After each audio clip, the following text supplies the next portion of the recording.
Welcome to ನಮ್ಮ painter group of painters. ನೋಡಿ ಸ್ನೇಹಿತರೆ, ಬಂಗಾರಪೇಟೆನಲ್ಲಿ ಕೆಲಸ ಮಾಡಿದ್ದೀನಿ. ಯಾರ್ಯಾರಪ್ಪ ಅಂದರೆ ಸಿದ್ಧಾರ್ಥ್ ನಾಯಕ್ ಹಾಗೂ ನಾನು ಹರೀಶ್. ಯಾವುದಪ್ಪ ಡಿಸೈನ್ ಅಂದರೆ ಡಿಸೈನು ಡೆಫಲ್ ಹಾಗೂ ಸ್ಟೇರ್ಕೇಸ್ ವಾಲು ಡೆಫಲ್ ಹಾಗೂ ಸ್ಟ್ರೈಟ್ ವಾಲು ಇದಾಗಿರುತ್ತೆ. ಅದೇ ಥರ ಕಂಪ್ಯೂಟರ್ ರೂಮಲ್ಲಿ ಆರ್ಟಿಸ್ಟ್ ಆಗಿರುತ್ತೆ. ಒಂದು ಬಾರಿ ನೋಡ್ಬೋದು ಸ್ನೇಹಿತರೆ, ಏನಂತ ಕ್ಷಮಿಸಿ. ಓನರ್ ಸೆಲೆಕ್ಷನ್ ಹಾಗೂ ಸಿದ್ಧಾರ್ಥ್ ಸೆಲೆಕ್ಷನ್ ಆಗಿರುತ್ತೆ. ಅದೇ ಥರ ಈ ವಾಲಲ್ಲಿ ಡೆಫಲ್ ಹಾಗೂ 3D ಆಗಿರುತ್ತೆ. ಅದೇ ಥರ ಇಲ್ಲಿ ಅಷ್ಟೇ ಡೆಫಲ್ ಹಾಗೂ 3D ಆಗಿರುತ್ತೆ.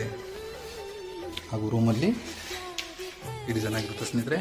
ಅದೇ ಥರ ಡಿಸೈನು ಸೀಲಿಂಗಲ್ಲಿ ಆಗಿರುತ್ತೆ. ಅದು ಮೇಸ್ತ್ರಿ ಮಾಡಿರೋದು. ಥ್ಯಾಂಕ್ ಯು ಸ್ನೇಹಿತರೆ, ಮಾಸ್ಟರ್ ಬೆಡ್ರೂಮಲ್ಲಿ ಈ ಡಿಸೈನ್ ಆಗಿರುತ್ತೆ. ಯಾವುದಪ್ಪ ಅಂದರೆ 8085 M003 ಆಗಿರುತ್ತೆ. ಅದೇ ಥರ ಸೀಲಿಂಗಲ್ಲಿ ಡಿಸೈನ್ ಮೇಸ್ತ್ರಿ ಮಾಡಿರುತ್ತಾರೆ. ಆದರೆ ಈ ವಾಲಲ್ಲಿ ರೋಲರ್ ಡಿಸೈನ್ ಆಗಿರುತ್ತೆ ಸ್ನೇಹಿತರೆ. ಅದೇ ಥರ ಹಾಲಲ್ಲಿ ಅಂದರೆ ಇದೆ ಸ್ನೇಹಿತರೆ, ಟಿ ವಿ ಹಾಲ್ ಹತ್ರ ಇದಾಗಿರುತ್ತೆ ಸ್ನೇಹಿತರೆ, ದೊಡ್ಡದು. ಥ್ಯಾಂಕ್ ಯು ಸ್ನೇಹಿತರೆ. ಏನಾದರೂ ತಪ್ಪಿದ್ದಲ್ಲಿ ಕ್ಷಮಿಸಿ. ಧನ್ಯವಾದಗಳು.